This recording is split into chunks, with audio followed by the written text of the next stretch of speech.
মিষ্টি কিনে এনেছো? তোর জন্য আনিনি, বাড়িতে যে লোক আসবে তাদের জন্য এনেছি। একদম হাত দিবি না। বন্ধুরা, তুমি ভিডিওটি কোথা থেকে দেখছো? বাংলাদেশ থেকে না ইন্ডিয়া থেকে? তুমি যদি ইন্ডিয়া থেকে ভিডিওটি দেখো, একটি লাইক একটি সাবস্ক্রাইব করে দিও। আর বাংলাদেশ থেকে দেখলে লাইক সাবস্ক্রাইব দুইটাই করে দিও। আর কমেন্টে তোমার দেশের পতাকাটি লিখে যাও। আইডিয়া, মা শুধু একবার বাইরে যাক, টুক করে একটা মিষ্টি খেয়ে নেবো। মা কি করে জানবে যে কে মিষ্টি খেয়েছে? শোনো, আমি বাইরে যাচ্ছি, মাসিমণির দিকে নজর রাখবে যেন মিষ্টিগুলো খেয়ে না নেয়, আর খেলে আমাকে এসে বলবে। তুমি যদি এই কাজটা করতে পারো তাহলে এই 2টো কিন্ডার জয় দেবো। দুটো তিনটা অধ্যায় দেবে? তাহলে বাবা এখন থেকেই পাহারা দিতে শুরু করে দিই। বাইরে তো কোনো আওয়াজ শুনতে পাচ্ছি না, মা মনে হয় চলে গেছে। যাই এবার।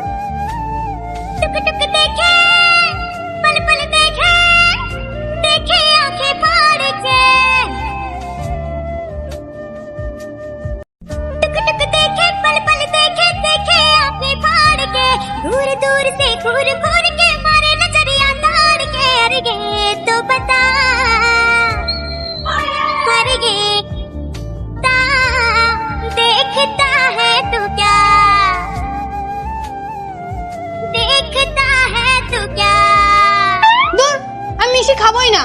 থাক বাবা, মাটিমুড়ি তো নিতেই হার মেনে নিয়েতে। এবার আমাকে দিদুন দুটো কিন্ডার দেবে। আমি দিদুনকে বলবো একটা সাথে মিষ্টিও দিতে। হে হে।